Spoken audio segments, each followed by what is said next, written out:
นั่งภาวนา3 ชั่วโมงเต็มก่อนนี้นางปฏิบัติกุกรรมในเขาพร้อมกันไว้สาเยตนา3 เจ้าก่อนพุทธังที่พุทธาเจ้านั้นผู้เจมีเฮาคาไว้คาออกสาธามังที่ธรรมานาตาเจ้านั้นผู้เจมีเฮาคาไว้คาออกสังฆังยาริยาแปดเจ้านั้นผู้เจมีเฮาคาไว้คาออกต่อสืบกาเฮาติเลยดูคันธาเปิงดีพระตราสังขากรอิมาหังอัตตาภาวังพุทธัสสะปาริจาชามิกาติอันธาพาเปิงพี่แยมในดูตันพุทธาเจ้าเฮาออกอิมาหังอัตตาภาวังธรรมัสสะปาริจาชามิกาติอันธาพาเปิงพี่แยมในดูตันธรรมะเจ้าเฮาออกอิมาหังอัตตาภาวังสังคัสสะปาริจาชามิกาติอันธาพาเปิงพี่แยมในดูตันอาริยสังขารเจ้าเฮาออกต่อสิกว่าเฮาก็อ่อนกันเนาะผู้หลวงที่ปุญญาก็ปันโตอริยเจ้ากุเจ้าก่อนอริยเจ้ากุเจ้าค่ะในยามเมื่อไหร่ก็ดีอันข้าวอ่ำหูเสเลตั้งกามลงสามเปิงไหลวนพิษไหลลาพิษไหลเหตุพิษมาเจอนานแค้นดอปดปล่อยวางความบันขาวเขาอย่าให้เป็นอันตรายลงอันเหตุตามาโผนิปานันสกันติคโนมโนกัมมังวสีกัมมังกายกัมมังแสมมุเรวนพิศลาปิตัวเอพิมาติอาริยะเจ้าภูเจ้าสวรรค์พ้นความไม่ถินไม่ใช่นำกองการนั้นขินในยามในจึงข้าวก็บินเสียสมมาเขาปวุนทีพิสิตาธรรมะตังโดอาริยะเจ้าเขาภูเจ้าสวรรค์พ้นความไม่ถินไม่ใช่นำกองการนั้นขินในยามในจึงสังวาเจ้าเขาภูเจ้าภูปายกิเขาภูก็ภูคนแสมมุเรวนพิศลาปิตัวเอพิมาติตนตัวสาวตั้งหลังนั่นในสังพยามโยนั่นในสังในก็ภูสังเป็นอันตรายเหตุมาผลนิพพานเจ้าไหวใส่ให้ทัศนานสีภาวตระปันยาได้เป็นอันตรายให้จำมาผลนิพพานตอนนี้กว่าวันตามเมื่อตาเฮจงกันอาหันทุกข้าทุกข้าเป็นอนัตตาเยาเดียวอนัตตาตาเปอัตตาที่วิจิกิสาเกลียสานั่นเลยมดสิ่งเก่งหายกว่าในภาวะสัตว์ในอังแผงมันคือเลยห้าไหวผลยันห้าขามปุยนิพพานก็เย็นขันภัยสกรรมหลวยตาเนาะสาธุรายการนาดาวิปัสสนาภาวนาหันยอดธรรมอนัตตาในไหนอันดาสุดในก็เขานำขาไก่ขุดขากว่าทับต่างขาซ้ายก็อะไรอันนั้นขาซ้ายทับต่างขากว่าก็อะไรมือสองคอนต่างทับไม่เอาไว้ตัวสื่ออีวิเคียงอีวิย้อนยานว่าอย่างนี้เขารับหูเนื้อเปิดวิญญาณปิญญารับตาเนื้อเปิดตาญาณปิญญาอยากตัวที่มันน้อยวิญญาณทัดใส่เหรียญเขานั้นอันไหนเสียอันไหนที่มันพุทธป่อเกิดขึ้นเป็นว่านั่นคือเขาหมอวางเป็นอนัตตาอะไรวันตาเอาไปหันเสียดไปหันทุกข์ไปปองใส่เนื้ออนัตตาเดือดเกาะด้วยดีลมเทยใส่เขาอ่อนตั้ง เคยใส่เขายาวๆเคยใส่ออกยาวๆเคยใส่เขาลื่นๆเคยใส่ออกลื่นๆเขาเกิดออกตายเขาเป็นออกรูปปองเกิดแบบตายไหนแต่ว่าเขาด้วยดอกหลายๆนี่เขามีญาณทั้งหันสื่อใจญาณทั้งโอนสื่อใจหันเฉพาะดีมันนำอุปเปิงไรเอาตั้งแต่ที่โกต่อไปกินได้มีอันใดพองหลังในที่ว่าเป็นเฮามีเฮาที่ว่าเฮาเปิ่งพองอำที่สั่งใดนั้นป้นปีป้นเดือนป้นวันมาต่อถึงเมื่อเดียวมันมีดอกต่างแหลกลายค่ายก่อยกูมือกูขิงกูข้าวยามอยู่ที่เก่าอยู่เหมือนเก่าเปิ่งมาอยู่กูมือกูวันก่อนนั้นเนี่ยขิงขาข้าวยามปุญญาส่วนตัวเฮานั่นก็ที่ได้ว่ามันเกี่ลงมาเลยทีข้าวยามเนี่ยมันกินกว่าตามไหนเอาเนี่ยสองว่าปุญญาข้าวยามส่วนตัวเนี่ยเฮามาให้การตรายพองยามเดี๋ยวนี้เพื่อห้องว่าเป็นปุญญาตัวใส่เสาเก่าเพราะว่าในโลกาทั้งหมดทั้งสิ่งเนี่ยเฮาหักหนาเลยเปิ้นเนี่ยเป็นตัวเฮานั้นเพราะว่านั้นก็เพื่อเฮาหักมันหนาเนี่ยนะคือแลมันปกติเป็นก้อนกว่าตั้งน้ำปอกขึ้นตั้งดังอันนี้เฮาโหลคัดใจโหลวนทัดสามโหลหาลองลายกูเสื้อกูลองนางดีนางคือแลมันดีเลยสอนตอนเดือดสีเก่าทั้งโหลหากันอันที่ป้วนลองตั้งทุกข้าอะไรเต้กันก็ว่าป้วนเอาในหลงเราการเนี่ยก็อะไรก็ใครป้วนตั้งทุกข้าเนี่ยเพื่อการเราลายในรอกาป้วนนั้นมันหนีจากเปิ้นมันเลยเปี่ยวในมวลโซแก็บโซเข้ามันก็ถามว่าตายเอาไว้เย้าตายเป็นโกนก็ขึ้นเกิดเป็นโกนไงเนี่ยมันมีดอกทางอยู่คิดไว้ใช่ไหมอยู่รายละเอียดกว่ากาวากาเป็น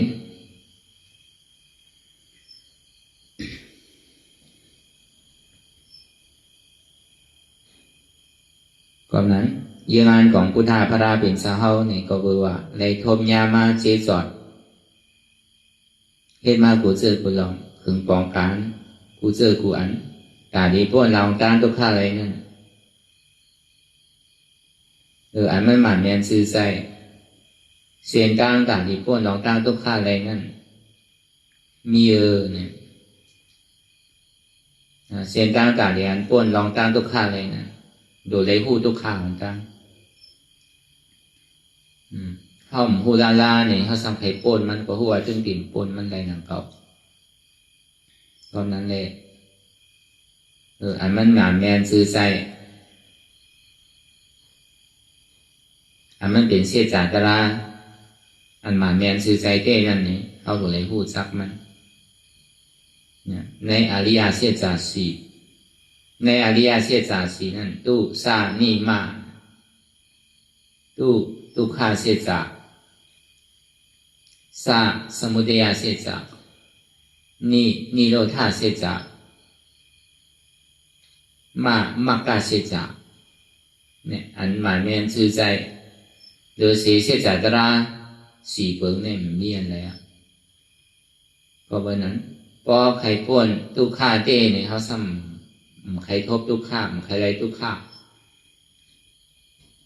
ใครเจ็บใครก้นใครคืนซ้ำใครป้วนมันเนี่ยผู้ว่าจึงดิ่มป้วนไรแล้วก่อนนั้นเขาเป็นก้นพุทธศาสนาขึ้นชื่อว่าเป็นก้นพุทธศาสนาเย้าเนี่ยสังว่าเขาไปเฮ็ดไรไปฮอจอดถึงกว่าไรในเสียก้าก็เข้าหลวงผู้คู่ไร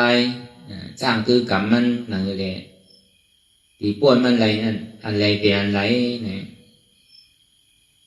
เลยสังว่าอันเขาวนท่าสังตัวที่มอมเขาเลยสังตัวบนเลยสังตัวเขาเลยสังว่าหลีมาวนท่าสังตัวโมเสียงเนี่ยอันเขาห่างหนาหรือเปิ้นเนี่ยหรือสีตัวเขาใส่เขาเนี่ยเขาหมพัก อันเขาหักหนาหรือเปิ้นให้ที่ได้ว่าเป็นตัวเข้าใจเขาในเขาหักหนาหรือเปิ้นเสีย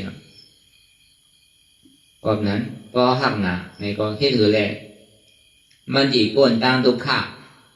ดีได้ถึงสุขาดีก็เย็นเต้ในนี่ก็เข้าดูสอบหาตัวอย่างก็มันก็ไม่ใช่ว่ามีดีไกลดีไรมันอยู่ในตัวยุบนามขันธาเข้าในตัวอย่างก็จังว่าทุกข้าเสียจากเนี่ยเป็นช้างอันไรเป็นทุกข้าเสียจากอันไรเป็นทุกข้าเดียนมันมีเดชทุกข้าเดียนมันมีเดชนั่นไงตั้งแต่เอาเกิดขึ้นมาต่อถึงมือเดียวเกิดยาวเท่ายาวเป็นยาวตาย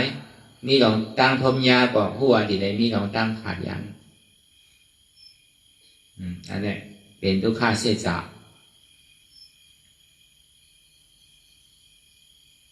เดียมันมีเดชมันก็เป็นสภาวะของมันเช่นนั้นอันลองตั้งเกิดเท่าเป็นตายนั่นลองตั้งอันดีมีลองตั้งเจ็บแก้นต้มตอนนี้ชันนี่ก็เป็นทุกขาเสียจากเดียมันเป็นปรมัตถ์อันวางว่าลองการเกิดเท่าเป็นตายนี่มันนานอีกหนึ่งค่ะเพื่อหลานมันเจียวหันใดง่ายไวๆเนี่ยมือเดียวนี่หรือมือไหลมือนั่นอันป้วนยังพอป้วนกว่าเพื่อการเท่าเดียวมาวนป่องตามมือตีตุ่มเตอเลยขันแจงแรงนั่นเนี่ยมันดิ่มพันมันวนก็อะไรเขาวนสังวาตุ่มเตอก็อิดมันนำอะไรก็นั้นเลยเขาสันติแล้วมันนำภาวนาหาหรือก็หันเชี่ยจัตราเตะอันมันสั่งถูกเลยเบอร์นั่นอันเท่านั้นภาวนามาเร็วเนี่ยนอนก็มันหันทุกข์ไปอยู่ก็มันหันทุกข์ซุกอยู่ในก็มันหันทุกข์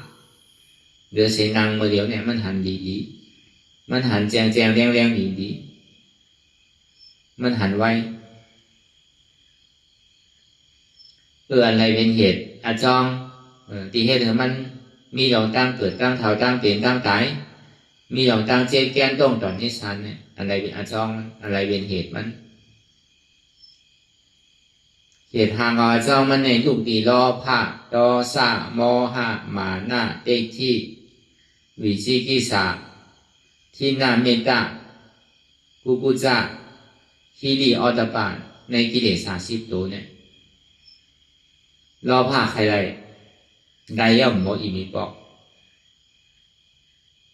ป้อมไรมาเหมือนอกเหมือนใสในทำเป็นต่อซากใส่ล้ำโมหะรับสิ่งพิษป้อไรมากป้อย่าอันตัวเจ้าเก่าเฮ็ดในพี่หน้าหมาหน้าแม่ในหมู่หัวเดี๋ยวไรในห้องว่าโมหะรับสิ่งพิษหมู่หัวเฮ็ดอยู่ในพี่ได้ถูกว่าเนี่ยหมาหน้าได้ที่พยายามใดยามเปลี่ยนมีหมาหน้าสูงเขาโมเฮ็ดโมหะเขาโมคืนปองกันมีลองตั้งอยู่อิดดิสิกิสาหันทำพิษเฮ็ดดีไรดีมีให้ให้ได้ให้มีไผมีแฮงไผมีกำลังออกก็นั่นเปย์เลยกูบูจ่าทิ้งซิมไหลลองตั้งวนชาวเก่านี่ดิมโกอตบะอายพอดีให้ลองตั้งแบบนั้นเนี่ยมันลุกดีตัวสมุทัยเสียจานิโรธาเสียจาเนี่ยเตียนทุกขาสุดเสียงเก่งหายกว่าเตียนนำเกิดเท่าเป็นตายในห้องว่าเป็นนิโรธาเสียจาเป็นผลอโจสุขะมีเนี่ยซ้ำในเหตุคือหามันไรมากล่ะจังว่ามากล้าเสียจาเส้นตั้งแต่นี้รับแปลเหตุทางเอาจองทุกข์เส้นตั้งแต่นี้เปิดประตูนิพพานแต่ดีปิดประตูอเปสิผมมีในมีเนี่ยเป็นเส้นตั้งอะไรน่ะเป็นเส้นตั้งเองกับอริยมรรค8 ปึ้งเนี่ยอริยมรรค8 ปึ้งนั่นสมาธิที่สมาสังกัปปะสมาวาจาสมากัมมันตะสมาอาชีวะสมาวายามะสมาสติสมาสมาธิป พวกของความใจเขาก็ตั้งหันหมันเมียนตั้งวนหมันเมียนในเป็นปิญญาตั้งลานหมันเมียนการที่เฮ็ดอยู่หมันเมียนการเล่นต้องเล่นใส่หมันเมียนอันนี้เขาว่าเขาว่าศีลตั้งพัดใจหมันเมียนสติตื่นผู้ดูหมันเมียนตั้งมันหมันเมียนในเป็นสมาธิในที่อย่างซ้อมเสียงดังอริยมรรคแปดเพิ่งก็ยอก็มีอยู่3ตัวปิญญาศีลสมาธิ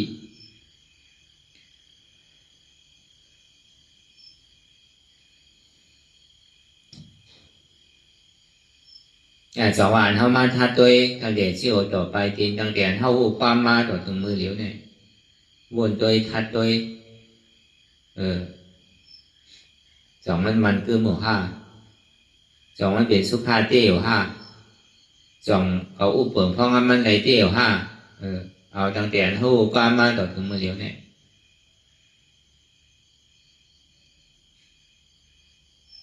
เนี่ยเป็นทุกข้าเสียจาก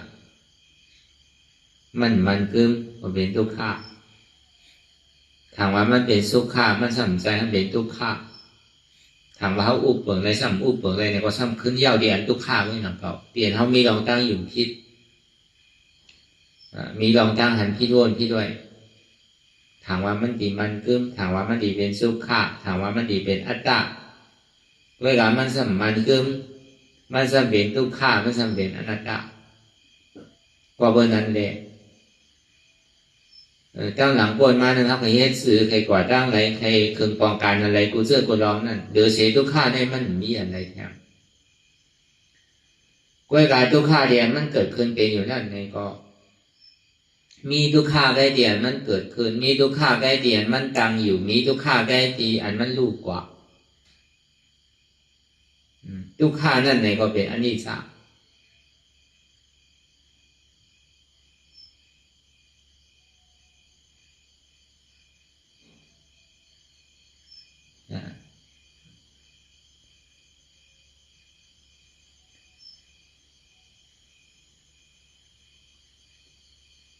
อันนี้จ้าก็เป็นทุกข์ทุกข์ก็เป็นอันนี้จ้า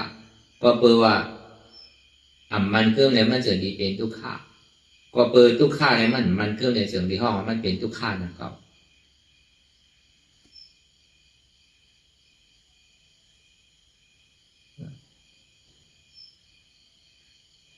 แต่ว่ายุคนั่นเนี่ยก็เป็นอนัตตา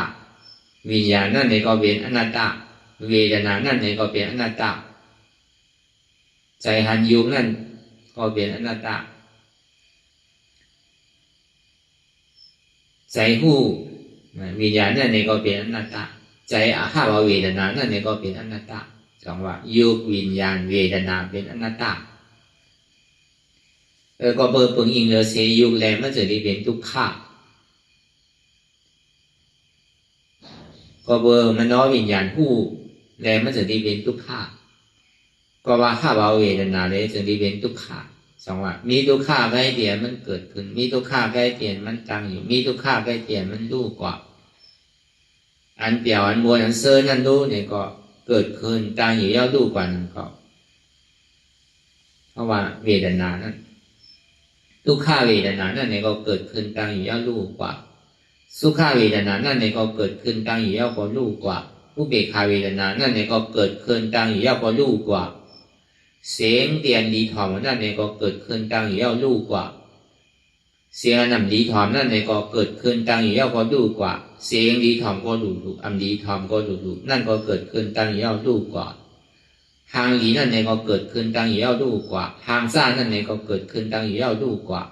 ทางดีก็ว่าทางดีก็ว่าทางซ่าก็ว่าทางซ่าก็ว่านั่นก็เกิดขึ้นตั้งอยู่ย่อรู้กว่าอันหอมนั่นเนี่ยก็เกิดขึ้นตั้งอยู่ย่อรู้กว่าอันเมนอยู่นั่นเนี่ยก็เกิดขึ้นตั้งอยู่ย่อรู้กว่า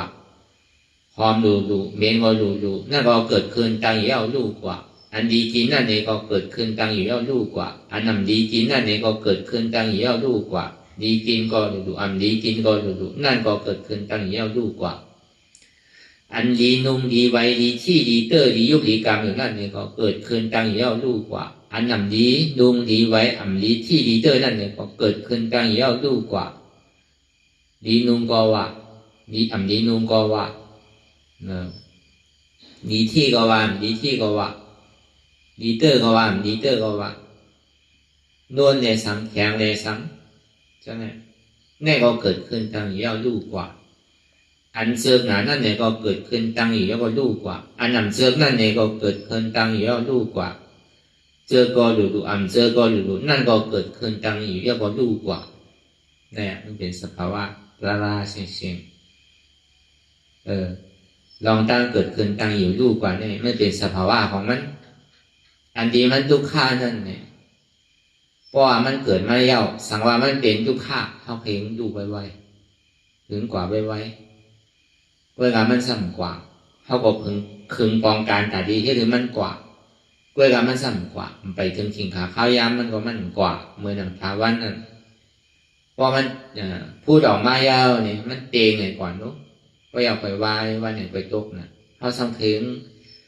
มันเตงอันทุกข้านะเข็งตกไว้เนี่ยก็เกิดมาเจ้าก็ตกกำเหลวเลยเนี่ยลองตั้งถามเขานะเขาถามใช่ไหมตีเต้มันก็เปิงกันนะเพราะว่าทุกขามาเนี่ยมันอาจเหมือนหนังหึงหนาเวลาพอสุขามาเนี่ยทำเขาทำเพลงป้องเกิดขึ้นมาเย้าเนี่ยแค่ดูกูเสื้อกูลองคึงปองการอยู่กูเสื้อกูลองหนังหือเลตีคือมันอยู่ซ้อมเขานะเคมันดูเพราะมันเกิดขึ้นมาเคมันอยู่ตั้งไว้อยู่เสียอย่างนี้มันดูมันก่อยมันปังคือมันอยู่ซ้อมเขาเพราะเหมือนหนังกลางวันหึงก็เต็งไว้เสียเนี่ยลองตั้งอันเท่าเคมันเป็นนั่นไว้กามันตีเป็นอะไรก็อ่ำใจผู้ว่าอันเปี่ยวมวลเสื้อสาใสในเนี่ยมันเกิดขึ้นยาวเนี่ยก็ผู้ว่าอันเท่าติดเปี่ยวติดมวลติดเสื้อนั่นมันหึงกาหือก็เข้าไปยังตึกว่ากำเดียวไงไปเตียงอกเตียงใส่ไปอิ่มอกอิ่มใจเพราะเขาเปี่ยวเด็กถึงเมืองแรงบ่ห้องไปหัวถึงเมืองแรงเตอเฮ้เมืองบ่แรงเขาว่ามันปนดื้อเขาว่าเนี่ยแล้วก็เบอร์ทำหลักก็เบอร์เขาตีนมันแหละห้อมเคมันกว่านะก็เบอร์นั้นมันก็อย่าเลยล่าเพราะถึงกินขาข้าวยามก็มันก็ยังดีกว่าก็เบอร์นั้นเนี่ยมันดีให้เราใจมันดี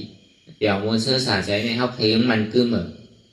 เพื่อกับเพราะมันกึ่มทำมันทำเวทางทั้งพอเป็นทุกข้าทั้งนั้นนะ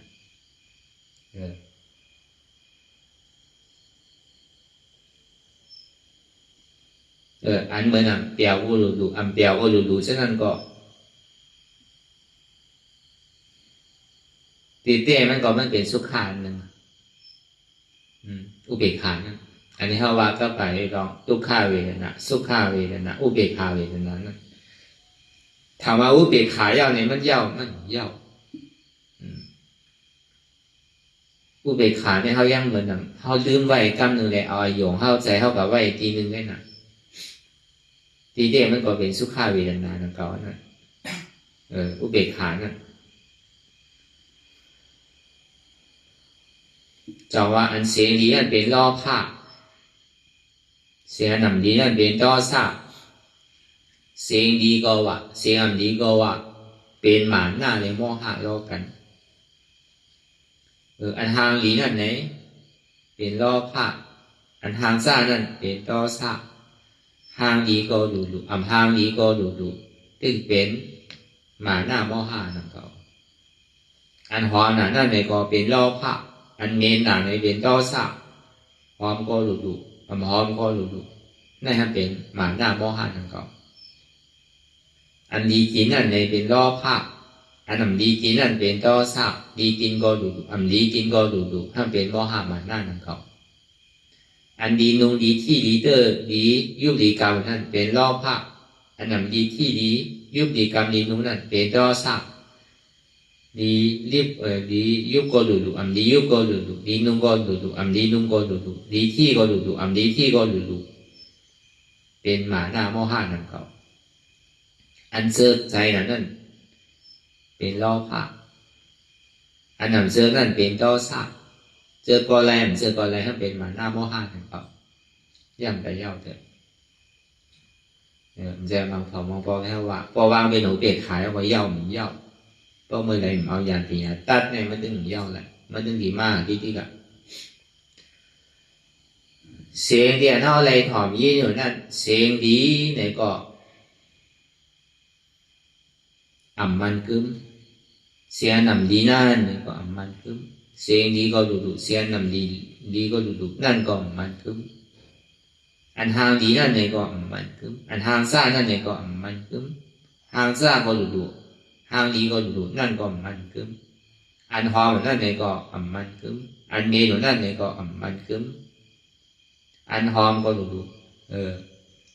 เมนูดูนั่นก็อัมมันคึมดีกินนั่นก็อัมมันคึมอันนำดีกินนั่นก็อัมมันคึมอันลีกินก็ดูอัมลีกินก็ดูนั่นก็อัมมันคึมอันลีนุงดีที่ดีเตอร์ดียุบดีกรรมนั่นก็อัมมันคึมอันนำดียิบดีที่ดียุบดีกรรมนั่นก็อัมมันคึมดียุบดีที่ดีกรรมก็ดูอันดียุบดีที่ดีกรรมก็อยู่นั่นก็มันคึมอันเสือกว่านั่นก็มันคึมอันนำเสือนั่นก็มันคึมเสือก็ดูอันเสือก็ดูนั่นก็มันคึมเสียงได้เนี่ยก็มันเป็นทุกข้าไหมหางนั่นเนี่ยก็เป็นทุกข้าไหมไอโนมนั่นเนี่ยก็เป็นทุกข้าไหมก็เบอร์มีเสียงอยู่เนี่ยก็เป็นทุกข้าไหมก็เบอร์มีเสียงหลักมันมีเสียงเปิดเสียงเฮามีเสียงเก่าเสียงเขามันจะดีทุกข้าหางนั่นเนี่ยก็เบอร์มีหางเปิดหางเฮาหางเก่าหางเขามันจะดีเป็นทุกข้าไอเสียวโน้มนั่นเนี่ยก็เปิดว่ามีเปิดมีเฮามีเก่ามีเขาจะดีทุกข้าก็เบอร์อายาศาสตร์ตั้งกินนั่นมีเปิดมีเฮามีเก่ามีเขามีเมียวนั่นเมียวนั่นจะดีทุกข้าอันนี้นุ่งดีไว้ดียุบดีเก่านั่นก็เบอร์มีเปิดมีเฮาก็เบอร์มีเก่ามีเขาเนี่ยจะดีเป็นทุกข้าอันเสือบนนั่นเนี่ยก็เบอร์ว่ามีเปิดมีเฮามีเก่ามีเขาเนี่ยจะดีเป็นทุกข้าเสียงเดียในถ่อมยี่หนูนั่นเนี่ยก็มันเป็นเสียงละลายแกมีเสียงเปิดเสียงเขามีเสียงเก่าเสียงเขามันเป็นอนัตตาอันนี้เป็นลายตัดมันอันหางที่ได้หันอยู่นั่นนี่ก็เป็นหางลายๆแกมีหางเปิดหางเขามีหางเก่าหางเขามีหางโกนหางสัตวะหางนั่นก็ไม่เป็นหางลายๆที่นั่นเขามูเปิดพองงำหรือมันแหละอนัตตาไอโนมเตียนเท่าไอโนมนั่นเนี่ยก็มีไอเปิดมีไอเขามีไอเขามีไอเก่ามีไอเมียวนั่นเมียวนั่นมันเป็นสภาวะธาตุร่วมอันหนึ่งมูเปิดพองงำแหละอนัตตาอันดีกินอยู่อันดีกินอยู่ก็เบอร์มีเปิดมีเฮาอันดีกินนั่นก็มันมีเมียวนั่นเมียวนั่นมีเมียวเปิดมีเมียวเฮามีเมียวเก่ามีเมียวเขากินก็เปิดอยู่ใจว่าอยู่แล้วที่ได้กินที่ง่ายก็มันขึ้นนั่นก็เป็นอนัตตาอันลีนุ่งลีไว้อยู่มีลองเปิดลองเฮามีลองนุ่งเปิดนุ่งเฮามีลองอันตาดีเข่เข่งลองนุ่งลองที่ลองเตอร์อันมีลองเสื้อผ้าก็นุ่งเข้าไว้นั่นนี่ก็มีเมียวเปิดเมียวเฮามีเมียวเขาเมียวเก่า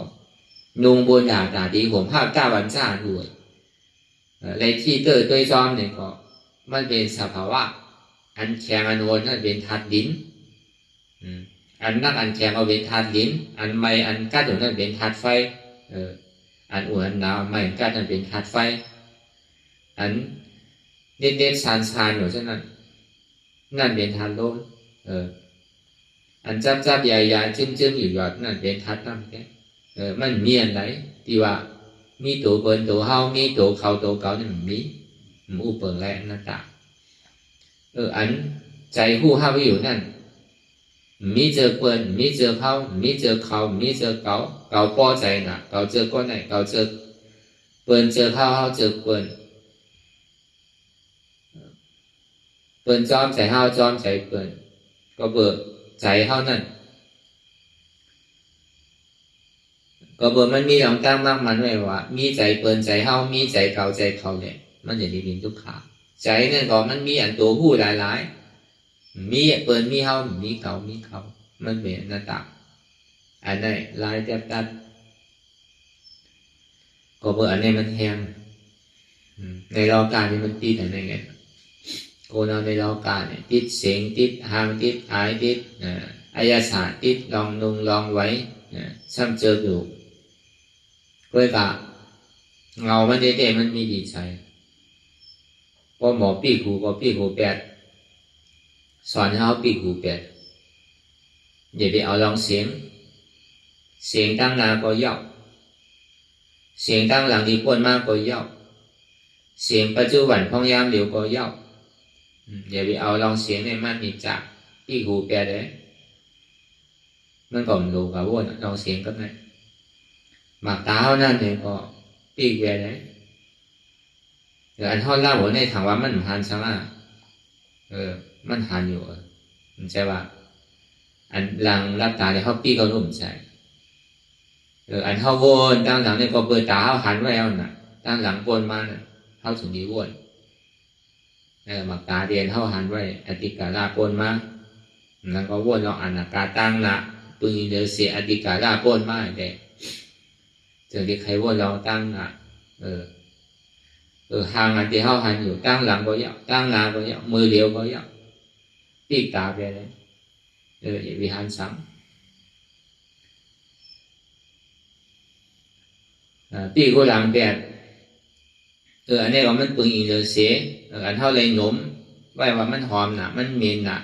ฉะนั้นก็ปืนอีเดือเสียตั้งหลังปนมาปืนอีเดือเสียปัจจุบันปืนอีเดือเสียวนทัดสางเราอนาคต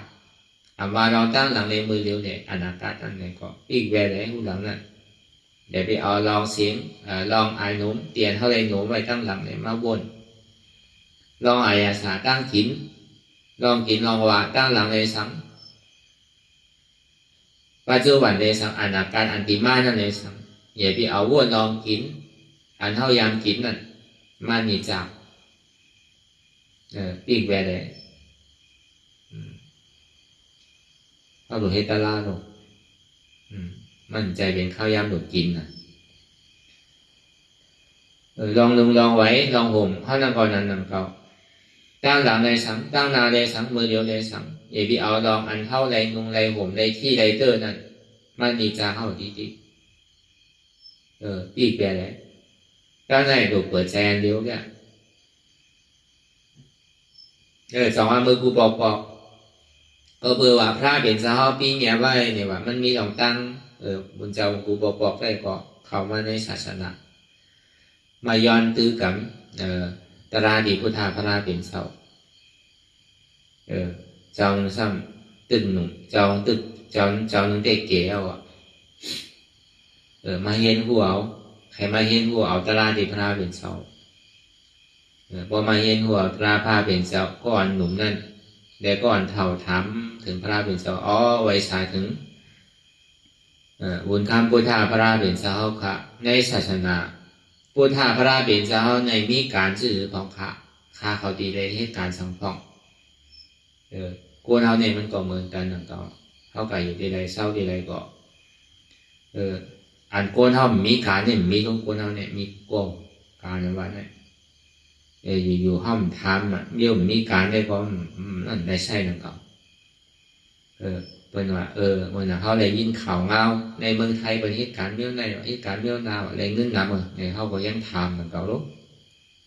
มันก็มีมันก็บอกกับเหตุการณ์ก่อสร้างมันก็มันกับตาสี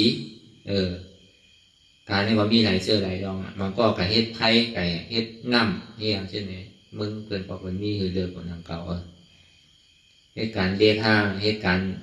ไปยันก่อสร้างห้างเหตุการณ์ตาสีใช่ไหมเหตุการณ์เมียวคือเมื่อนั้นอันตัวเจ้าเก่าได้เห็นหัวอะไรไว้นี่ก็ป้อมมีปัญญาตั้งหัวก็มันจะได้เหตุการณ์รักนั่นไหนเหตุการณ์ก็แรงขึ้นเก๋นะป้อมมีปัญญาตั้งหัวก็ปฏิธรรมนะเพราะกว่าในกลุ่มมันนี้บริษัทเป็นก็ได้จบสองไม้เนี่ยปฏิตัวนั่นตัวปืนมันจบอันไหนมาจบไผ่หมอเฮ็ดจะล่างเนี่ยมันก็ปั่นมันหยิบจะล่างหมอเฮ็ดลองอินจิเนียร์เนี่ยมันก็ปันเฮ็ดอินจิเนียร์ใช่ไหมมันก็มีการให้การมันมีการโกเท่าเนี่ยตอนหลังหมดยังมีการนั้นนะมันก็เหตุการณ์ถึงวันหมดก็คูดีดิ้งนะเฮ็ดเหมือนปกเหมือนหมดก็โดดกินโดดคูดที่โดดเก็บซิมเข่ามือหมดเขาเนี่ยก็คำป้อถอกด้วยกับเขาก็อยากขอหางแฮนไว้เมื่อเขาใครกินมากเนี่ยมันออกไปกินเขาก็หางแฮนไว้คูดหูดีอ่ะโบนั่นก็ขึ้นดื้อกว่าดีไปดีแบบดีปวกมันก็มีนาทีเรากินไม่ดีอ่ะมันเป็นเมี่ยวกินเขาอ่ะนะ เอาตีกับว่าเขาก็อะไรหนังเก่ามันเป็นอันเมียเขากินนั่นน่ะมันเป็นอาหารล่าของเขาเนาะ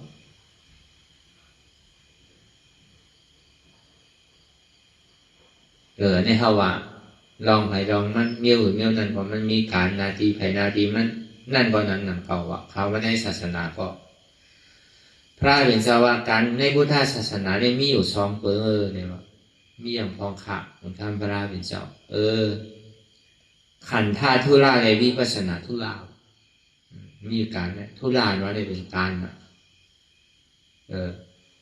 ขันธาทุราในที่ใดเฮ็ดเอาเมื่อเดือนเท่าห้องกันว่าปริยัตินั่นปริยัติปฏิเวทานั่นเพื่อปฏิเวทานี่เป็นหอจอดถึงนิพพานก็เอาปริยัติและปฏิเนี่ยมันเป็นการอันตาดีเห็นหัวเนี่ยการตาดีสอนตัวสอนใจเวลาก็หนุนเต้นนี่ก็เขาดีเห็นเอาลองขันธาทุราเนี่ยขันธาทุราในห้องไอเห็นหัวเอาทำปิฎก3 กองอภิธรรมสูตรต่างๆวินัยเห็นเอานะก่อนตึกเท่าเนี่ยคาเฟ่เด็อายุสักพอนำแก่เอาดีตายเมื่อไรก็ไม่รู้การตัดที่เห็นเอาปริยัติเนี่ยก็คำเห็นเอาถ้าที่เห็นเอาวิปัสสนาวิปัสสนาธุระพระในพระเป็นเจ้าก็ก็เป็นนั่นก็อันก่อนเห็นผู้เอาลองตั้งใครเห็นเอาลองตั้งขันธาธุระของบอกไปเห็นก่อนเห็นวิปัสสนาธุระนี่ก็มันบอกกับจ้างคือเราก้อยกับก็เบอร์มันหนำป้นตีนาพอดีเอาศีลวาเนี่ยมีเป็น2 ปาก27นะเขาบอกว่าเป็นศีลบนเจ้าเนี่ยก็เบอร์มันนำนะในตีได้เห็นถือค่ะตีได้เห็นสื่อนั่นคือแหละก็เบอร์มันนำป้นเนี่ยหัวดีเอาอะไรถ้าเป็นเจ้าว่ามันหยาบมันก็เอาเส้นทิ้งใส่อันเดียวอะไรโดยที่ใจนิดๆอย่างมันพูดบอกเกินเป็นมากเนี่ยใจนี่ปีหลังกว่าลองอากุโสลองวนหลีนั่นอย่าไปกับวนถ้าสางเนี่ยอันตั้งพิจเจ้าเก่านิดๆวนเหินมันเป็นสะพอตรานิด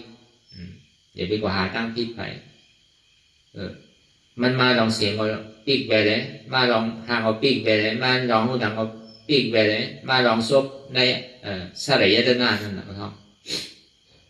อันนี้ปีกแต่เฉยๆทิ้งใส่อันหนึ่งอันเดียวไปอย่าไปกัดสนใจอย่าไปกัดป้าใส่อันใดอันหนึ่งพอทิ้งใส่แล้วก็มันโดยแค่การทำหยาบเพราะเวลาพอมันก็จ้างถือกันตลากว่าเฮ็ดเตะเฮ็ดหนักพอถึงออกว่ามาเนี่ยก็เลยมากระโผล่ตะกว่านั้นเขา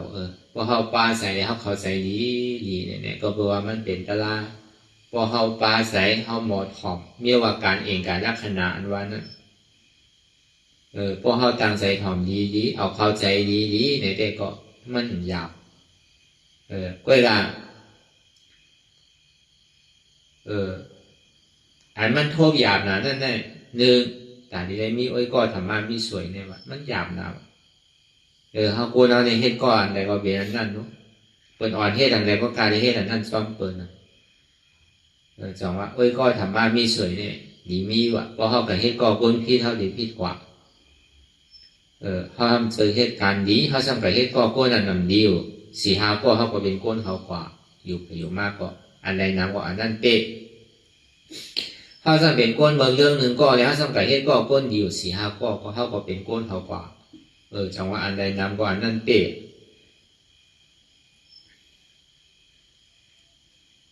เนี่ยจังว่าแต่ที่มีก็ธรรมะมีสวยเนี่ยมันอยากนะอย่างก็มันดูดีธรรมะมีสวยมากแต่ว่าต่างเสื้อต่างรองเมื่อนังอุปติสสะกริตาเจ้าสารีบุตรตลาดเจ้ามกกันลานั่นเป็นก็ดีกันนะก็เป็นธรรมะมีสวยกันนั้นอ่อนกันหาตารางก็สัมทบเด็กได้ว่าหยาบนาวะแต่ที่มีก็ธรรมะมีสวยเนี่ย2มาเนี่ยมีธรรมะมีสวยดีเอาเนี่ยแต่ที่ได้มาถ่อมยาตราเสียจาเนี่ยก็หยาบนาวะมีก็ธรรมะมีสวยเนี่ยก็เหมือนนังเขาว่าเอาปืนแต้มมันเหมือนนังเจ้ากอริตาเนี่ยอุปาทิชาเนี่ยเมื่อเขายังตึกเป็นยาหานเตอเนี่ยจือเขาเป็น อุปติสสะนี่เป็นเจ้าสารีบุตรหลานกอลิตานี่เป็นเจ้ามุกหลานนะเขาเป็นอ้อยกอลีกันนะกว่าเย็นตั้งหัวเอาดีสันใจเนี่ยก็เลยเขาเย็นกว่าบอกว่าเขาเจ็บมันเขาบอกอะไรมั่วนั่นนะตั้งหูนะตั้งหูสละเขาเนี่ยมันไปถึงจิตถึงจอมโน้มันยังดีได้เกิดตายอยู่ที่เนี่ยเพราะเบอร์เขาน่ะเพราะเบอร์เขาไล่สั่งเลยกล้าไว้ว่ะเขาสังกัดด้วยปล่อยด้วยลามเป็นให้ปล่อยลามนั่นน่ะมือเดียวปล่อยอ่อนกันให้เราก็ปล่อยลามปล่อยกระทิงในชั้งพอออกว่าเอาปล่อยออกว่าในชั้งปล่อยปีใหม่ในชั้งใช่ไหมดีจ้าเป็นปล่อยขวาลูกเมื่อขยำเมื่ออินเดียเนี่ยมันจะมีปล่อยหนักขาดกว่าอ่อนกันกว่าด้วยกากาพรลำห้องเพลงห้องความนั่นการบอกว่าดีมีเข้าว่าด้วยเนี่ยอุปาทิชาเนี่ยอะโลเนี่ยมันเป็นมันมอกเล่แมกเล่ก็รู้มันเป็นอันพามตาก็รู้เนี่ยมันเป็นอันหยอกกันก็รู้เนี่ยถึงเมื่อพูกมากกว่าหนูปอกกว่าห้างไผ่ห้างมันอ่ะอันเฮ็ดเปรี้ยวเขาพยายามเดี๋ยวเนี่ยมันใจดีดูดีตัวอย่างรู้ทางบอกกา50-60 ปีมาได้กินอยู่ที่ก็กว่ากันหมดอ่ะท้ายหมดอ่ะมันดีมวนดีเปรี้ยวที่ไหนเนี่ยพวกหันมันน่ะน่าไล่ดิบว่ะหันเปิดคาเปิดควันน่ะใช่ไหมเจ้าปรามีอันว่านั่นว่าเปรี้ยวมวนเสื้อสาใจเนี่ยมันหลบเปรี้ยวดูคู่หลบโฟจ้องเปิ้ลโน่มีคนไก่เอาปล่อยเอาล่ามนั่นเขาสัมพันธ์ที่นั่นว่ะเขาก็วนได้ใจเลยเพื่อนอย่างเก่าเขาไปอุบกันอุปติชาก็วนที่นั่นว่ะกอริตาก็วนที่นั่นว่ะเขาก็มีอ้อยก็เขากว่าช่องเขา40-50จุ่มหนึ่งมีอยู่30อันเพราะเป็นนั้นก็เขามาอุบกันว่าลุงเขาผมเปลี่ยวสีเลยเขาเปลี่ยวสีจงเมื่อเปลี่ยวว่าเนี่ยว่าเป็นเหตุปล่อยให้ลามเนี่ยเขาว่าเนี่ยพวกเหมือนหนังหน้าลายรีวันเนี่ยมันเป็นดีมวลดีเปลี่ยวเมียโจ้สั่งว่าที่เรากิเลสาเพตึ้งแง่ได้เนี่ยเมียโจ้สั่งว่าเมื่อจังมีลองตั้งหันเหมือนเก่าเนี่ยว่าก็ดีตาเนี่ยเขาคงเหมือนที่นั่นเมื่อเนี่ยเขาคงไปหันลาเพราะเมื่อว่าเพราะเนี่ยว่าเพราะเป็นนั้นที่เขาดีกลุ่มกับอยู่ที่มันเป็นไพ่โดนได้อยู่ในกรรมกลุ่มเนี่ยพอยาพอดีตายหลายๆก็โดนได้ตีเมียโจ้สังเนี่ยเมื่อเขาอ่อนกันเมื่อสอบหาแล้วก็เมื่อข้าวยำนั่นเมื่ออันถ้าเป็นเจ้าตีป้องในข้าวตั้ง100,000 ปีเนี่ยอันไทยผู้มีว่ะพระเป็นเจ้าตีป้องมายาวเนี่ยแล้วก็เมื่อนั้นเนี่ยเป็นข้าวยำแต่ดีจ้างตื้อกรรมตะล่าว่ะเมื่อข้าวยำนั่นพอวันนั้นเนี่ยก็เลยปีไหลจุ่มเลยก็กว่าต่อถักว่าเป็นเจ้าเสียหันจ้างตื้อกรรมห้างไหนห้างมันนั่นน่ะใช้ทบตารางเนี่ยมันดีมากสื่อเปลี่ยนสื่อไผ่ผู้ล่ามเลยลูกเพราะอันใดก็เลยจ้างแม่จ้างมันเหมือนเปิ้ลเฮ็ดเหมือนเปิ้ลเหมือนตอนหลังมือกาปามท่าเป็นเจ้านั่นไล่จ้างมันมีนำหนักบางกองเฮ็ดทางเหมือนหมาบางกองเฮ็ดทางเหมือนหมูเฮ็ดทางเหมือนโว้ยามกว่าเขาเหมือนมาเขาดีว่ะเขาว่าเขาไล่จ้างเขาในเมียดนะเปิ้ลก็ซ้ำมีอยู่นะวันนั้นเป็นเจ้ายาหันตาในเมียวโกนเฮ็ดอะไรโน้มเนี่ยเขาเฮ็ดอะไรเนี่ยดีอยู่ดีย้ำกินก็กินมันโกนเท่าอ่ะเฮ็ดมันหางไม้ก็ขวาก็เขาพวกเปิ้ลเอา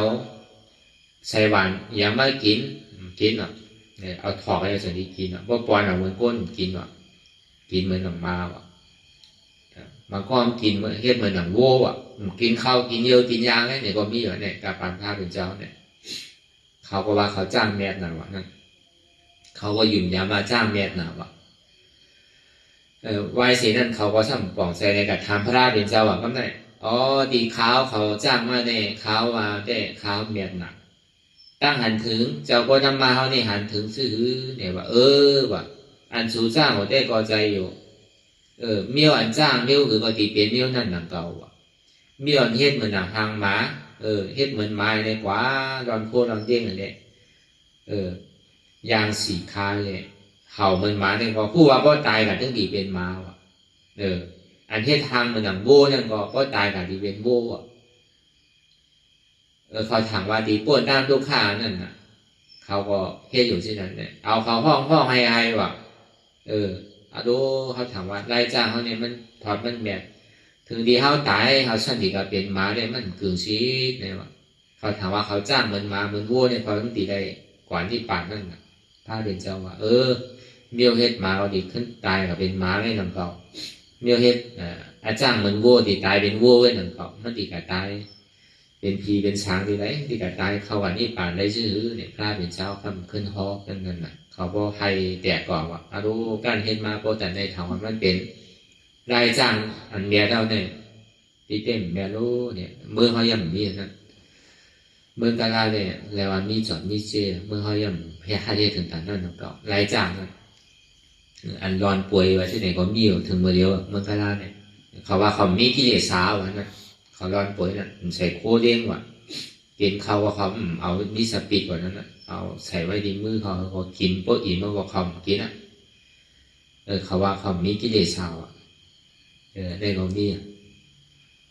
มีจอดมีเจนั่นอุปาทิสาเขาโกดิตาเขานั่นเขากว่าสอหาพวกผู้มือขิงเขาย้ำนั่นอันทิมเขาเป็นสันใจนั่นเขาก็เห็นหัวเจ็ดวันไงอะไรหมดปีอ่ะพอเป็นนั้นมันใจมันถามสลังคะแนน5 ปีอ่ะเจ้าเนี่ยมีคะแนนอ่ะสู่เตียนเขาแล้วก็สู่พูดถึงบอกคะแนนก็เขาว่าปีอ่ะเจ้าเนี่ยไปใจจะรู้เขาที่ขึ้นกว่าหาปีอ่ะอันตั้งหัวอันเทียมเขาถึงนี้อ้อนกันกว่าหานั่นน่ะนี่ก็ที่เสียจานหนึ่งกันว่าอย่าไปกว่าจ้อมกันก็เลยหนึ่งปีก็เลยมาหันก็เลยหานนตั้งก็นั้นมาบอกเนี่ยก็ในอุปติชาเนี่ยอย่างนี้กว่าหันเจ้าอัศจีนั่นอันนี้พอเขายามพ่อมาหนักเขายามพ่อไว้เฉยๆนั่นถึงนี้เจ้าอัศจีว่าลองอจองทุกขะอโจทุกขะอจองสุขะอโจสุขะในอริยเชษจาสีย่ำวันนำตันเข้าเฮ็ดในก่อนต้องเป็นโซดาปานก่อนคำเดียวตารามไปทันสุดพอโตเป็นซอดาปานเอาปอกขึ้นมาละไตกองก็เลยถอดเรียกว่าเป็นซอดาปานกว่าอันเนี่ยพรดีอันดีมีโอ้ยก็ทำมามีสวยดีเนี่ยพอดีเนี่ยมีโอ้ยก็ทำมามีสวยดีอยู่เสียด้เนี่ยว่าป้อมซอกหาอันการเจ้าเก่านั่นใครสังเตใครใครสังเตใครเป็นสังเตซ้ำโจมอยู่มันนั่งเขตที่อยู่ในน้ำบ่อมันก็ว่าที่อยู่มันในกวางหนาวอ่ะกวางแล้วอะไรว่าหนึ่งมาเนี่ยน้ำซ้ำทมอ่ะแล้วในถึงมันออกมาเนี่ยมีวันน้ำบ่อเนี่ยมันใจกว้างอ่ะมันจะที่หู้นั่นอ่ะที่เต้เนี่ยเขาทางวันน้ำบ่อที่เขาอยู่ในกว้างไหนเอาเนี่ยมันใจรู้ได้ที่เต้มันเนี่ยใครว่าเช่นนั้นเก่าอ่ะนั่นน่ะก็เบอร์หนึ่งได้ถ่อมยาตราเชษจ่าถ่อมยาตราเชษจ่าดีไรถ่อมยาตราเชษจ่าดีจะอสุจิก็ได้ซ้ำไรใกล้ถ่อมสีเราอ่ะถ่อมอันนี้เขาเลยถ่อมกล้ามเหนียวไว้ลูกก็ในพวกเขาเลยถ่อมสีบอกขึ้นมาปลายดีสัญญามาเรียกว่าสมหาพระเป็นเจ้าพระเป็นเจ้าก็ห้องออกมาพระเป็นเจ้าห่อตรากว่าของเขาขึ้นกลางเป็นเขาถ่อมด้วยดีก่อนบ้วนท่าช้างด้วยดีก่อนถึงเมื่อป้วนกว่า15 วันเนี่ยเดือนหนึ่งเนี่ยเขาจะได้เป็นยาหันตาจากวันหนึ่งโอ้ยก็ทำให้มีสวยดี2สัมดีได้ถ่อมตราเสียจาก2ถ่อมยาตราเสียจากสัมดีได้ใกล้ถ่อม10สัมดีได้อยู่จะมีมอมก้นเดียนโมโหตราเสียจาก10ก็ได้อยู่จะมีมอมถ่อมตรา10ตาก็ป้อมบนท่าช้างด้วยมียอนี่ชอบมานาสิกาละมันเข้าใจมันปองใจในหัวคอตรานั่นในก็ทำไรแล้วจังว่ามีไว้ก็ทำมามีสวยดีอ่ะดีได้ถ่อมตราเสียจากถ่อมยาตราเสียจากดีได้ใกล้ถ่อมสัมดีได้อยู่จะมีมอมก้นเดียนโมโหตราเสียจากนั่นก็ในสีมาในสันติได้มียอนี่ชอบมานาสิกาละตีได้ปองแจแล้วใส่หัวคอตรานั่นดีหามาในตีได้จ้างตื้อกำลองอันตีตัวเจ้าก่อนในไม่เห็นมาเนี่ยเหมือนเจ้าสารีบุตรตลาดเจ้าโมกขลาเขานั่นเปลี่ยนได้ถึง5 เปิงอันนั้นต่อถึงเอาตราพระเป็นเจ้าปัญญาของพระจ้างตื้อกำพึ่งนั่นก็เจ้าปฏิสานั่นก็พระเป็นเจ้าเขาต่างซื้อเป็นเจ้าสารีบุตรตลาดเจ้ากริดานั่นเนี่ยก็พระเป็นเจ้าเขาต่างซื้อเป็นเจ้าโมกขลาปีกซ้ายพระเป็นเจ้าสารีบุตรตลาดก็ปีกขวาพระเป็นเจ้าเขานั่น อันนี้ได้ทบยังหาเปิดก็วันนั้นถ้าซ้ำปอกขึ้นเมื่อที่อันเจ้าเขาสองป้าเมื่อเช้านั้นก็ในมันสร้างตื้อกรรมกว่างพึ่งนั่นก็มันทิ้งใส่อันเดียวเลยบ้วนทางให้ลองตั้งวิปัสสนาในยุบนามขันธาเนี่ยแค่ยุบย้ำขันธาหาเปิดเปลี่ยนหน้าตามือหน้ามันก็เป็นยาห้ามต่างกว่าเวลาก็มันอันนี้เอาปริยัติเนี่ยก็มันก็กัดแขนนั่นก็พอได้อมศพมือกูปองเนี่ยเปิ่นเขียนในปรับในดิกในลายเปิ่นได้อมศพทำบิดาการเนี่ยต่อถึงเมื่อเดียวก็ยังมีในเมืองที่เบตเขาในเมืองภูฐานใช่ไหมเป็นได้อมศพม้วนบิดาการนั่นดูได้แต้มดิกได้ก็เป็นได้ม้วนในบิดาการ3 กล่องเนี่ยเมืองมารก็มีเมื่อเดียวก่อนใช่ว่าเมืองไทยก็มีนั่นก็เป็นได้บิดาการ3 กล่องนั่นก็ในทำเพราะมันเป็นยาห้านต่างว่าเยอะเนี่ยมันก็สอนตารางนี่ก็เขียนครับเวลาปริยัติมันหูมันเอายอมในยุบหนามขันธาในสอนที่แก่ที่เรียกว่าอนัตตาอันเท่าเยี่ยมมาเดียวเนี่ยเอาไล่ง่ายๆมันในสอนก็ไหลก็นั่นพอมาสร้างตื้อกรรมตารางมังกรก็มาหาชิดมังกรก็มาปาก1มังจุ่มก็มา4-5 ปากพอถึงดีมาสร้างตื้อกรรมตารางที่มันมือนั่นเป็นยาห้านต่างกว่าเป็นอริยกว่าให้ที่ไหนกว่าเป็นจุ่มว่ะกวนเนี่ยพอขึ้นหนำไว้เสียๆว่าเตียนเจ้านะก็บอกว่ามันเจ้าเป็นขันธ์ธาตุทุลายก็ฮอดก็ดีเป็นปริยัติปฏิบัติปฏิเวทานั่นน่ะมันปฏิอะไรปฏิเวทาเนี่ยมีนาทีบุญพรตาที่เอาลองตั้งหู้ตั้งหันดีบุญคำปราเป็นสาวทบมาสั่งสอนเฮาก็สำเร็จทบยากเลยพอจอดถึงเตนั่นก็เดี๋ยวมันก็ดีเป็นอาโจจอยแหว่งตั้งเบาของพระเป็นเจ้าเฮาเลยซ้ำขึ้นสืบพ่อกันอันเจ้าบนมหามันเจ้าก็อะไรก็นั่นก็อะไรตะลากว่าเปลี่ยนยาตากว่าก็เนี่ยก่อนเจ้าหนุ่มซ้ำขี้เกียจมันแบบนั้นไหนมันซ้ำหมอดีน้ำโลกกันไหนหมอดีหมอไล่นำหนักเก่าเนี่ยเห็นมาพอจบโมเดลเนี่ยลูกน้องตะเปคนย่ำขึ้นแต่เนี่ยมันซ้ำผู้สังเหมือนเจ้าเท่านั้นดิกไล่ก็เหมือนผู้ตลาดเป็นหือก็เหมือนผู้ตีได้ว่าเมื่อเดี๋ยวมันก็ยามวิวนะมันก็มันเดี๋ยวในดิกในไล่มาว่ามันก็ถ้าว่ามันเข้าในปักในเปิงมันเข้าในป่าดีรู้กลุ่มการลาดความเขาดีๆเนี่ยมันก็ดีมีกันมันจะว่าเมื่อเดี๋ยวกันเมื่อกูปอกมันมีว่ะมันบวชในใจมันหวังก็ไหนเขาดีกันถามมันก่อนตั้งผู้อันที่เขามีเนี่ย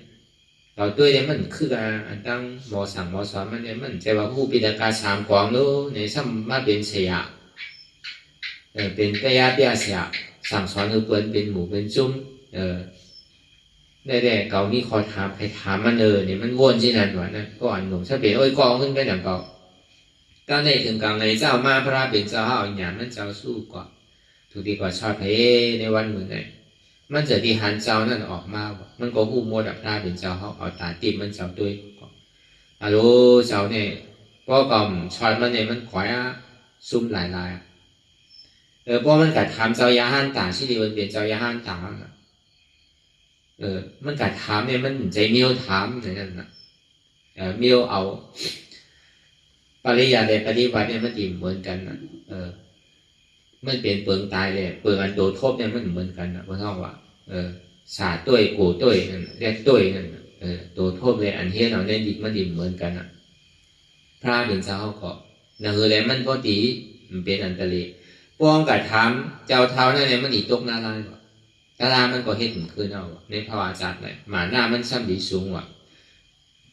อย่าไหวเสียมันตายว่ะมันติดกับตกหน้าลายว่ะไอ้แปดตั้งที่เตียมันกัดถามเมียวถามน่ะใจเมียวถามในกัดถามน่ะ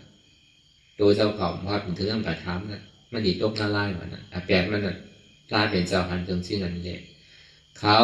กว่าก่อต่างก็ต่างนี้ลุงน้องจะเป็นเหมือนกันกับเขาว่ะ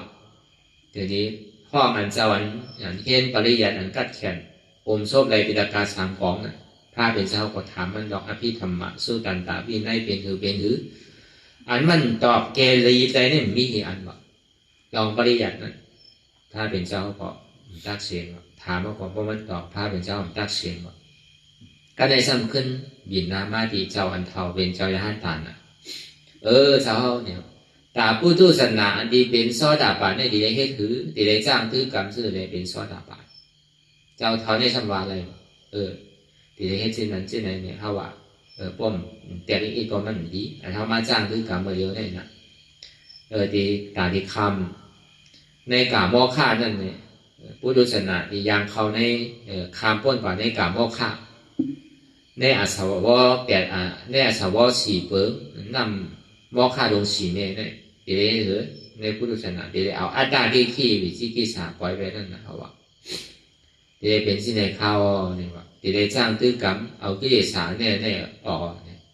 ถ้าเป็นเจ้าสาธุเฮ็ดที่ไหนวะก็ในอันจ้า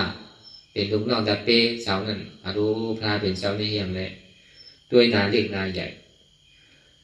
ตอนนั้นเช้าตอบเกลอง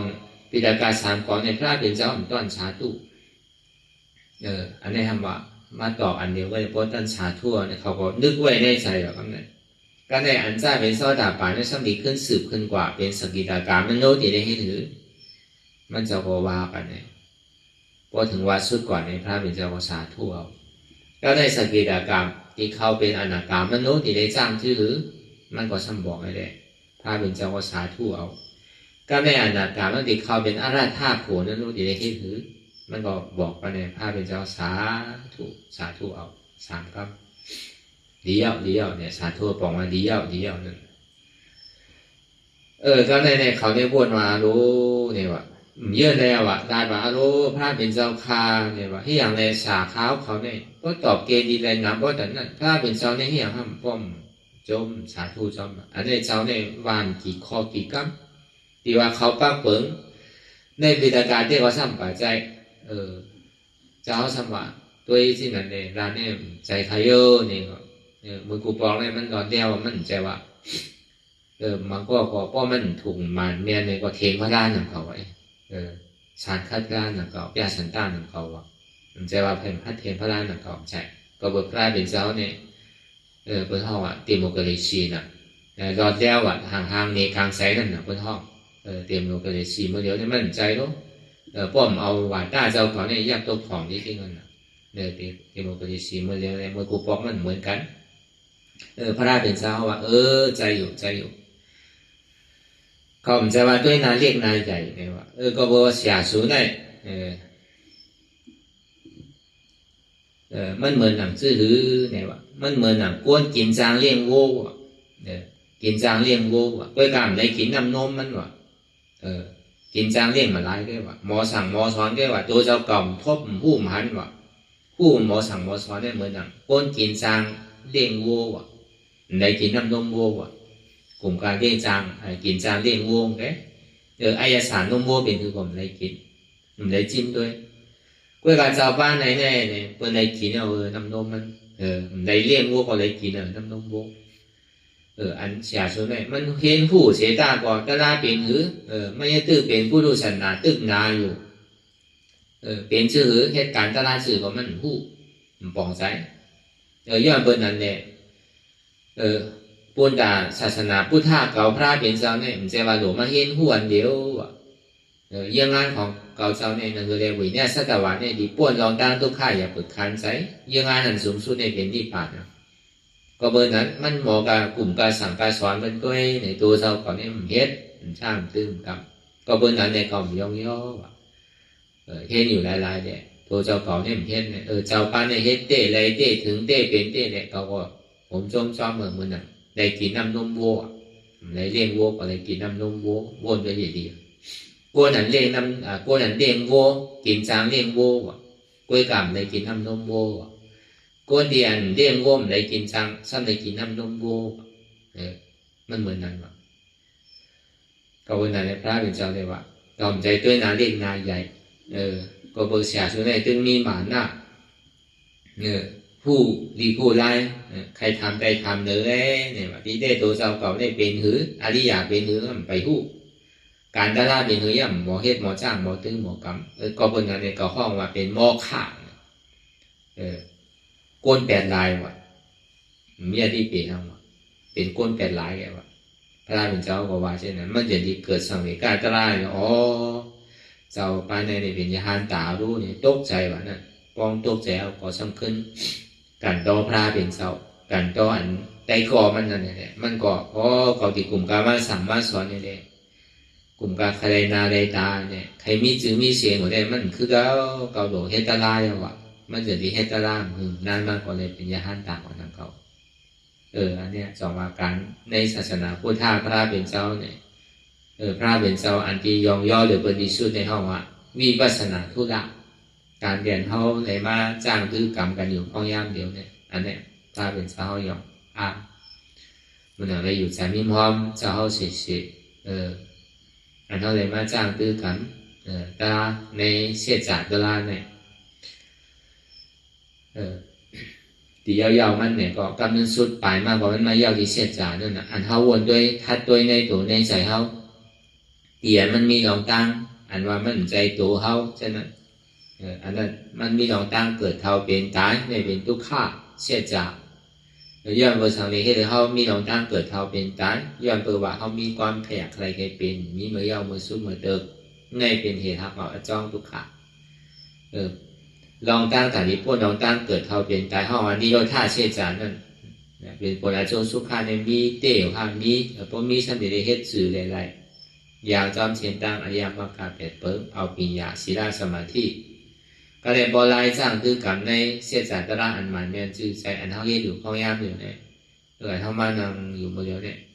หันอยู่ผู้อยู่ยอมหับเนี่ยวางเหรียญหน้าตาอันเท่าหันเจ็บแกนต้งต่อนี้สันไว้อันผู้เจ็บแกนต้งต่อนี้สันไว้อันเท่าหันเจ็บแกนต้งต่อนี้สันไว้คมใจเนี่ยเป็นทุกข์เสียจากอันนี้เรียนแจกมันสมุทัยเสียจากสมว่าเป็นหูเขาเป็นขาเขาเป็นมือเขาเป็นตัวเขาเป็นใจเขาเป็นเจ็บเขาเป็นทุกข์เขาไงเป็นอจองทุกข์เป็นพิษเปิดหัวใจพิษเขาใช่ไหมไงเป็นอจองทุกข์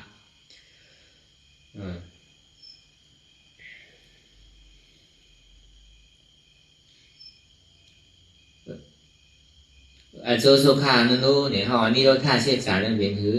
นิโรธาเสียจากนั่นอ่ำเจ็บอ่ำก้นอ่ำคืนอ่ำเมยอ่ำทุกข์มีตัวมีใจมีลองด้านขันใจฉันดีเลยให้ถือแหละเพราะดีเลยในมาเพราะว่าอมตะทานนั่นดีเลยยังซ้อม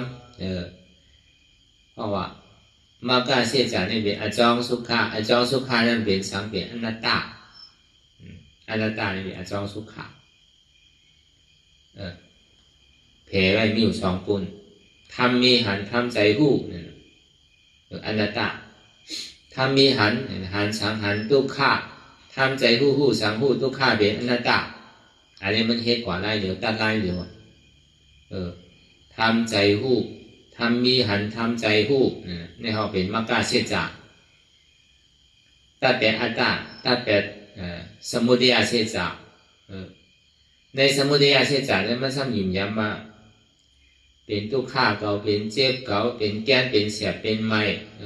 เป็นหัวเขาขาเขามือเขาตัวเขาก็เบอร์มีหัวมีขามีมือมีตัวมีใจจนนี้มีเจ็บจนนี้มีทุกข์ป้อมมีหัวมีขามีมือมีตัวป้อมมีทุกข์อันนี้เอาหัวออกขาออกมือออกตัวออกใจออกเจ็บออกทุกข์ออกป้อมมีเกิดก็มีตายป้อมมีตายก็มีเกิดป้อมมีเก่าก็มีเจ็บ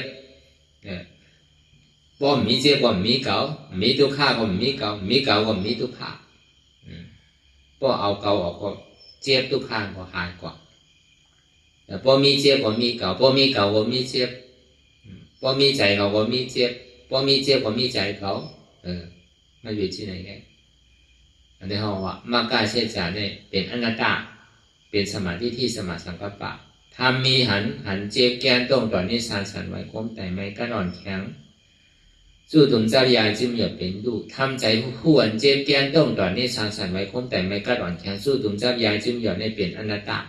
ทำมีหันว่าอ่ำใจหัวเขาอ่ำใจขาเขาอ่ำใจมือเขาอ่ำใจตัวเขาอ่ำใจใจเขาอ่ำใจเจ็บเขาทำใจผู้ว่ามันเป็นอนัตตาหันอยู่ผู้อยู่ยอมหับวางเป็นอนัตตาหันเจ็บผู้เจ็บหับเจ็บวางเจ็บเป็นอนัตตาหันทุกข์ผู้ทุกข์หับทุกข์วางทุกข์เป็นอนัตตาอันนี้ยาวจนอริยสัจจะสี่เพราะเหตุไหนที่นี่ก็มึงนานมากนี่ก็มันดีเกิดกวยผู้กว่าเกิดกวยเ เปิดประตูนิพพานกว่าร้อยนี่ก็คือเขาวนยาวขยำหึงอย่าไปว่าไพ่อย่าไปว่าเทิงอันเท่าหันอันเท่าวนอันเท่าวนอันเท่าหันนั่นหึงเปลี่ยนกันวนต่อถึงเจ็บนั่นปอสุดวนต่อถึงทุกข้าปอสุดตาต่อถึงอัตตาปอโตพุทธขาดกว่าใดที่มันพูดบอกเกิดขึ้นมานั่นคือเขาหมอวางเป็นอนัตตาไรเนี่ย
โต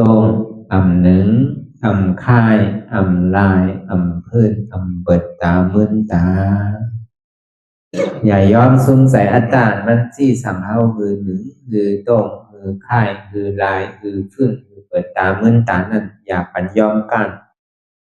ไว้ใจให้ทานเสียสืบการปฏิบัติธรรมสมาธิที่หันสังหันเจ็บแกนโต้งตอดเนตรสานสันไว้คมไต่ไม่กัดอ่อนแข็งสู้ตุนจับยายเป็นอยากเป็นดูสภาวะยุงทาสีเปิงสนั่นมันยังเจ็บแกนโต้งตอดเนตรสานสันไว้คมไต่เนี่ยที่เขาวนวางว่าเป็นทานลมใจเก่าอนัตตาอันไม่อยู่กัดอยู่อุ่นอยู่หนาวนั่นคือเขาวนวางว่าเป็นธาตุไฟใจเก่าอนัตตาอันมันนักอยู่แข็งอยู่โอนอยู่อ่อนอย่างนั้นเนี่ยเป็นธาตุดินใจเก่าอนัตตาอันมันซึมอยู่จับอยู่ยายอยู่เป็นอยู่รู้อยู่นั่นเนี่ยเกิดอยู่รับอยู่นั่นเนี่ยเป็นธาตุน้ำใจเก่าอนัตตาพอเอาสภาวะธาตุดินน้ำลมไพ่ในเกดีกว่าพอเอาสืบข่าวตังมันอยากมันผึดตกลงตกอุ่งไว้แล้วก็เอาเส้นธาตุดินน้ำลมไพ่ในเกดีกว่าเพราะว่ามันกว่าไรลงง่ายๆเย้านี่ก็เขาก็สำคัญภาวะธาตุดินน้ำลมไพ่เนี่ยสืบวนเป็นอนัตตากว่าหนึ่งมาอย่าไปโกเนี่ยเทียบมาคือก็เอาผมโซมภาพตอนว่างเป็นอนัตตาสองมาเนี่ยอย่าไปการเตอข้าวยำไปถึงเตออย่าไปการสามมาอย่าไปข้านวนปันทิกหันเยาวนเยาหันเยาวนเยาหันเจ็บวนเจ็บเป็นอนัตตาแต่ถ้าวนอนัตตาเนี่ยก็จะได้หันเจ็บหันทุกขะหันหันเจ็บหันทุกขะนั่นเนี่ยก็จะได้วนเป็นอนัตตาอันนี้ก็อย่าไปข้านวนอย่าไปลืมเนี่ยคือเขาตื่นตัวอยู่เสียผู้สังหลักอันนั้นอยู่มือเดียวเนี่ยมันใจการไพ่เนี่ยมันเป็นการเฮาคือเขาตื่นอยู่กับปัจจุบันพองยามเดี๋ยวเนี่ยคือเขาตื่นหาปัจจุบันที่มันเป็นอยู่มีอยู่เมื่อเดียวเนี่ยอย่าไปกะวนตั้งหลังตั้งนาวติ๊กเนี่ยคืออยู่จอมปัจจุบันที่มันเป็นอยู่มีอยู่เนี่ยวนเป็นอนัตตาจริงๆเนี่ยก็คือเขาไว้ใจให้ทัศนานเสสืบข้าวตั้งกว่าตั้งนาแทงวนต่อถึงเจ็บปอสุดวนต่อถึงทุกขานั้นปอสุดอะไรที่มันพูดบอกเกิดขึ้นเป็นมานั่นเนี่ยก็คือเขาวนวางเป็นอนัตตาทำใจตัวเก่ามาดีตัวเป็นอนัตตามาดีใส่ในก็อ่ำใจเก่าอนัตตามาดีเจ็บในก็เจ็บในก็อ่ำใจเก่าอนัตตาวนลองเปินก็อ่ำมีเปินอนัตตาวนลองเขาก็อ่ำมีเขาอนัตตาวนลองเฮาในก็อ่ำมีเฮาอนัตตานี่ชื่อไหนก็ได้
ลองตั้งอันเป็นอยู่กุศลกุยา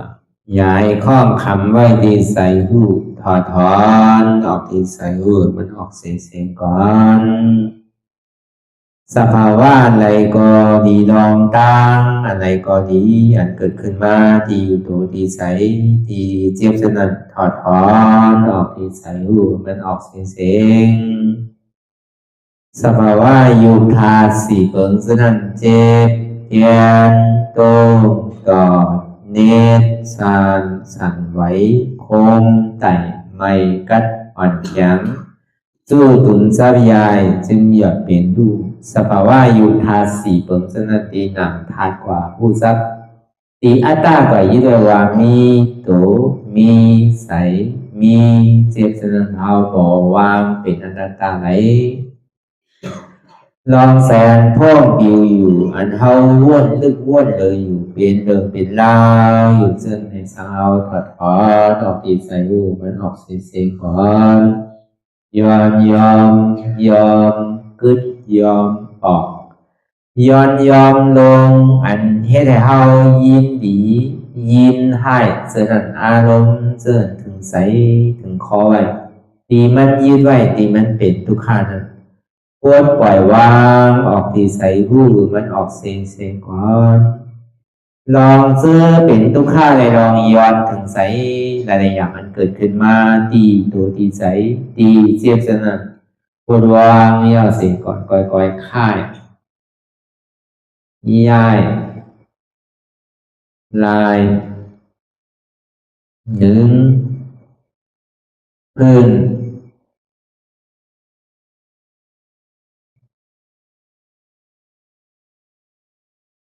พอยาวๆไหนก่อยเปิดตา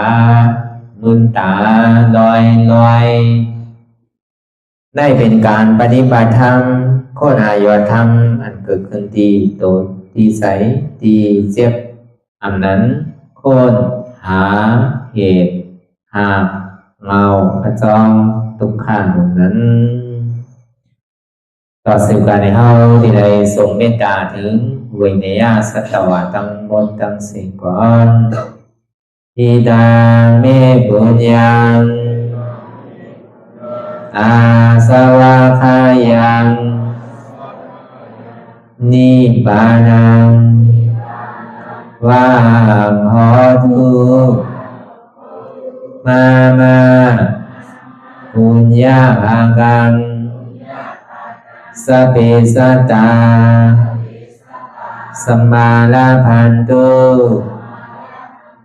อิตังเมปุญญังอันเฮาคา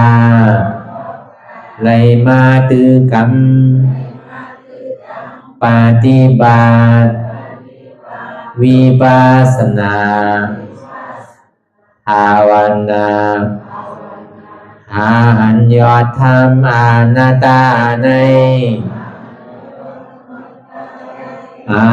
สวะคายัง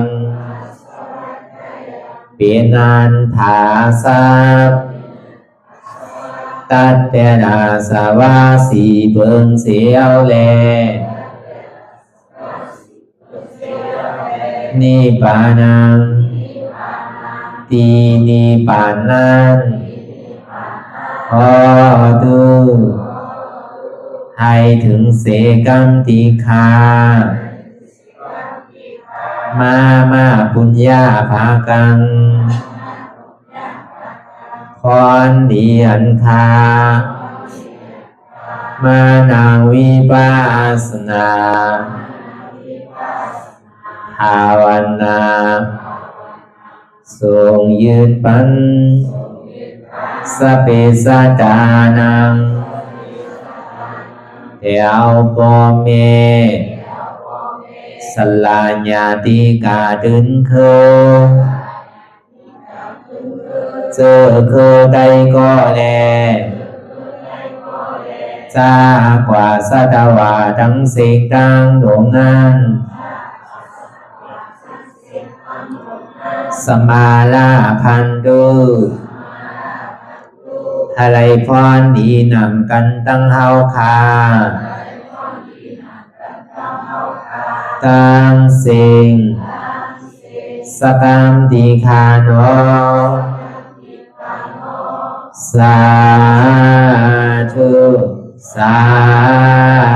ธุสาธุ ต่อสิกว่าเฮาพระอ่อนกันเนาะพระหลวงที่ปุญญาก็ปันโตอริยเพศเจ้ากูเจ้าก่อนอริยเจ้ากูเจ้าค่ะในยามเมื่อไหร่ก็ดีอันข้าวอ่ำหูเสเลตั้งกามลงสามเปิงไหลวนพิษไหลลาดพิษไหลเหตุพิษมาเจอนั้นแค้นดอกปวดไหววางความบันขาวเขาอย่าให้เป็นอันตรายลงอันเหตุมาโผนิปานันสกันติคาโนมโนกัมมังวสีกัมมังกายกัมมังแสงมูเอวนพิศลาปิตัวเอปิพิมาติอาริยะเจ้าภูเจ้าสวรรค์พ้นก่อนเมถินเมษายนำกองการนั่งขินนิยามในจึงข้าวก็บินเสียสุมาเขาปวุนอีวิสิตาธรรมะตังโดอาริยะเจ้าเขาภูเจ้าสวรรค์พ้นก่อนเมถินเมษายนำกองการนั่งขินนิยามในจึงสังวาเจ้าเขาภูเจ้าภูปายกิเขาภูโกภูโกนแสงมูเอวนพิศลาปิตัวเอปิพิมาติตนตัวสาวตั้งหลังนั่นในสังพยามโยนั่นในสังในกอภูสังเป็นอันตรายเหตุมรรคผลนิพพานเจ้าไหวใส่ให้ทัศนานสีภาวตระปันยาได้เป็นอันตรายให้จำมาผลนิพพานต่อเนื่องกว่าวันตามเมื่อตาเฮจงกันหาหันทุกข้าทุกข้าเป็นอนัตตาเยาเดียวอนัตตาตาเป็นอัตตาที่วิจิกิสาเกลียสารนั่นเลยมดสิ่งเก่งหายกว่าในภาวะสัตว์ในอังแผงมันคือเลยห้าไหวผลยันห้าขามปุยนิพพานก็เย็นขันภัยสกรรมรวยตาเนาะสาธุสาธุ